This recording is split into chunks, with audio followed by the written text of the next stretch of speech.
Olá, seja muito bem-vindo a mais um encontro com a Palavra. Que ótimo estarmos juntos para continuarmos estudando a Palavra de Deus. Lembre, estamos estudando 1 Coríntios. A passagem de hoje diz assim, Irmãos, quero lembrar-lhes o Evangelho que lhes preguei, o qual vocês receberam e no qual estão firmes. Por meio deste Evangelho vocês são salvos desde que se apeguem firmemente à palavra que lhes preguei.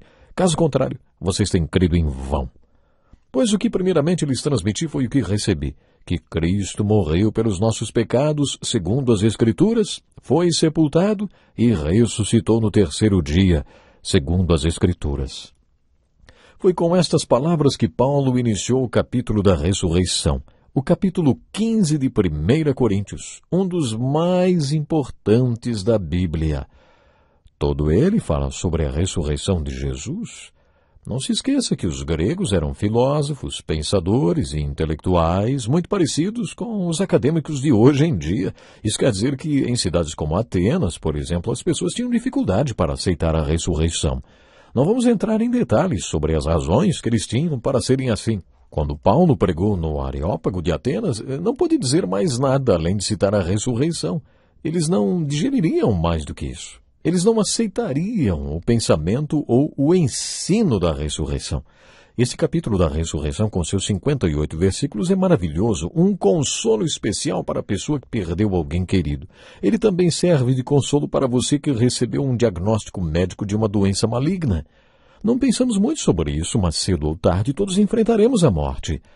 Quando paramos para pensar na morte e na vida depois do véu, aí então nos interessamos mais pelo capítulo 15 de 1 Coríntios. Este capítulo se inicia enfocando o Evangelho. É um bom ponto de partida. No capítulo 2 desta carta, Paulo fez declarações extraordinárias sobre o Evangelho. Ele foi para Corinto depois de passar por Atenas. Ele estava discutindo na cidade quando foi convidado para falar no Areópago, que era onde os grandes debates e julgamentos aconteciam. Era lá que os grandes oradores se apresentavam. Pode ser que, pressionado pelo lugar e pela presença de tantos filósofos e pensadores tão prestigiados, Paulo tenha citado seus poetas e intelectuais no sermão que ele fez naquele lugar. Do ponto de vista intelectual, o sermão de Paulo foi brilhante. Acontece que os frutos desse sermão foram muito mirrados, diferentemente de outros lugares por onde ele passou. Jamais ouvimos falar de uma carta de Paulo aos crentes de Atenas. Quer dizer, não há registros de que da passagem de Paulo por Atenas tenha nascido uma igreja. É provável que Paulo tenha aprendido uma lição lá, sabe? Lá mesmo, no Areópago. Uma lição sobre a pregação do Evangelho que marcaria o seu ministério de uma forma definitiva. A parada seguinte de Paulo foi em Corinto. No capítulo 2 de sua carta aos Coríntios, Paulo contou que foi para Corinto determinado a não entender nem falar mais nada além de Jesus Cristo e este crucificado, e que não usaria de palavras de sabedoria. Sabe uma coisa? Eu acho que foi exatamente isso que ele fez em Atenas, mas afirmou que não faria em Corinto. Na época da ida de Paulo a Corinto, o Senhor Jesus lhe apareceu, e eu acho que foi a partir daí que a sua filosofia de pregação, se é que podemos usar esse termo, sofreu uma transformação radical. Em outras palavras, o Senhor disse para ele: Paulo, tem muitas pessoas nessa cidade. Apenas pregue o Evangelho e você descobrirá quem elas são. Ao iniciar este capítulo maravilhoso sobre a ressurreição, Paulo mostra que não apenas a ressurreição de Jesus Cristo, mas também a ressurreição dos crentes falecidos faz parte do Evangelho que ele pregou em sua visita a Corinto. Foi por isso que Paulo iniciou dizendo: Irmãos, quero lembrar-lhes o Evangelho que lhes preguei. Agora preste atenção no que ele disse a respeito do Evangelho. Quero lembrar-lhes o Evangelho que lhes preguei, o qual vocês receberam. Podemos substituir a palavra receberam por creram, porque eles realmente fizeram isso. E outra coisa, essas palavras são sinônimas neste caso aqui. Aos que o receberam, aos que creram em seu nome, deu-lhes o direito de se tornarem o quê? Filhos de Deus. João também usou estas palavras como sinônimos no seu Evangelho, assim como Paulo usa nesta carta. Ele pregou e anunciou o Evangelho e eles receberam. Receber quer dizer crer. Portanto, receberam quer dizer creram. Eles creram, e no qual estão firmes. Eles se firmavam no evangelho que Paulo tinha pregado. Por meio deste evangelho vocês são salvos desde que se apeguem firmemente à palavra que lhes preguei. Caso contrário, vocês têm crido em vão. Nos versículos 3 e 4, Paulo enfocou este evangelho. Ele disse assim: Pois o que primeiramente lhes transmiti foi o que recebi, que Cristo morreu pelos pecados nossos, segundo as Escrituras. Foi sepultado e ressuscitou no terceiro dia, segundo as Escrituras. Paulo foi um missionário, um evangelista incansável. Acho que nestes 4 versículos Paulo está dizendo de maneira bem clara o que é o Evangelho. Como você responderia a pergunta, o que é o Evangelho? O Evangelho se constitui de 2 fatos, a morte e a ressurreição de Jesus Cristo. Equivocadamente, muita gente acha que o Evangelho é feito de apenas um fato. Cristo morreu pelos nossos pecados de acordo com as Escrituras. Isso é apenas metade do Evangelho. A outra metade é Ele ressuscitou dos mortos de acordo com as Escrituras. Na carta aos Romanos, Paulo apresentou a explanação mais completa sobre o Evangelho que podemos encontrar no Novo Testamento. Nos 4 primeiros capítulos, ele enfocou a morte de Jesus Cristo. O primeiro versículo do capítulo 5 é um resumo do que ele disse nos 4 primeiros capítulos. Tendo sido, pois, justificados pela fé, temos paz com Deus, por nosso Senhor Jesus Cristo. Sempre que você encontrar as palavras pois ou portanto nos escritos de Paulo, pare e veja o que ele está concluindo. Paulo estava dizendo que Jesus Cristo morreu pelos nossos pecados, de acordo com as Escrituras, e que quando colocamos nossa fé na morte de Jesus Cristo como sacrifício expiatório, Deus nos declara justos. E é isso que significa ser justificado. Justificados pela fé. Temos paz com Deus, por nosso Senhor Jesus Cristo. Jesus trouxe paz entre nós e Deus possibilitou a nossa reconciliação com Ele através da morte de seu Filho Jesus. Por isso dizemos que o resumo dos 4 primeiros capítulos da carta aos Romanos está no primeiro versículo do capítulo 5.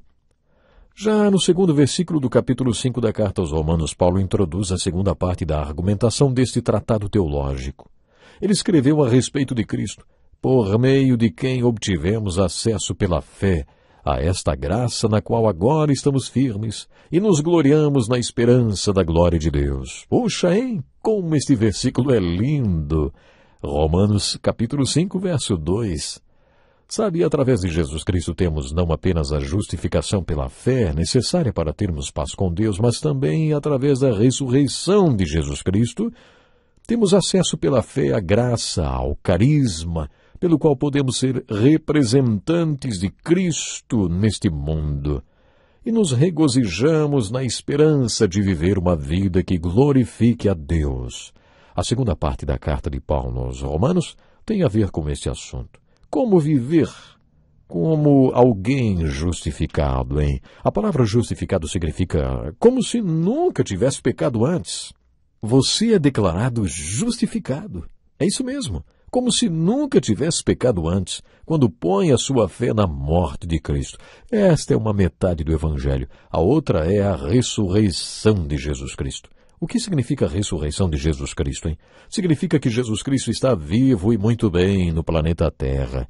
Isso quer dizer que você pode ter um relacionamento com Ele, como o ramo está ligado à videira. E isso pela fé. Pela fé você pode beber de graça essa água maravilhosa e você pode viver justificado. Colocamos nossa fé na morte de Jesus Cristo. E quando colocamos a nossa fé na morte de Jesus Cristo, isso significa o quê? Perdão.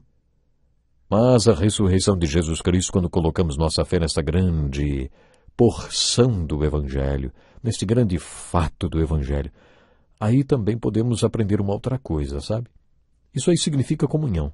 Comunhão com o Cristo que é e que nos capacita. Jesus é aquele que nos dá graça para sermos, para ficarmos firmes e para fazer tudo para o que Ele nos chamou, para ser e fazer.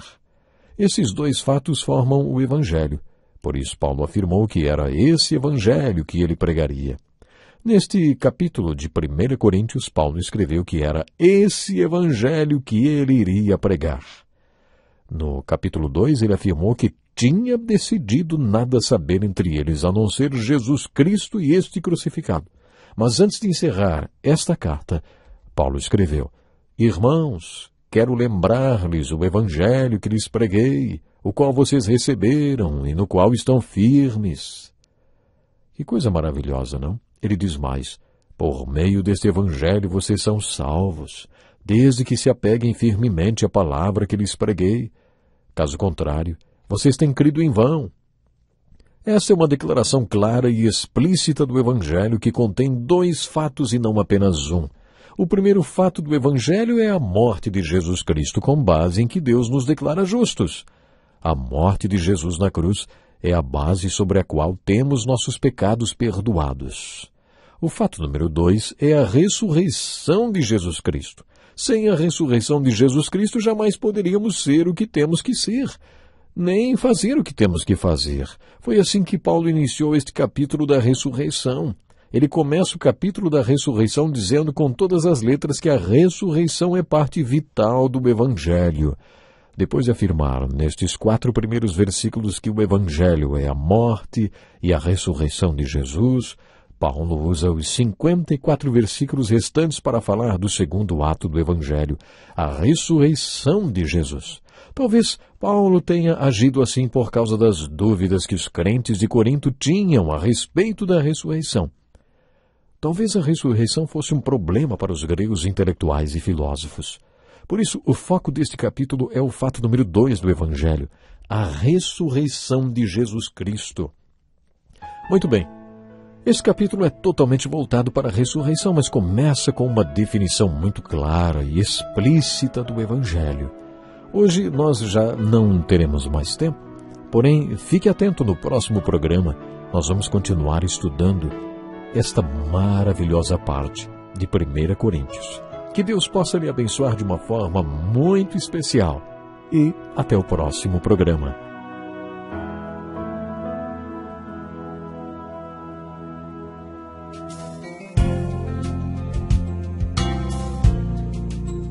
Este é um estudo escrito pelo Dr. Dick Woodward, na voz do pastor Edson Bruno. Até o nosso próximo encontro com a palavra.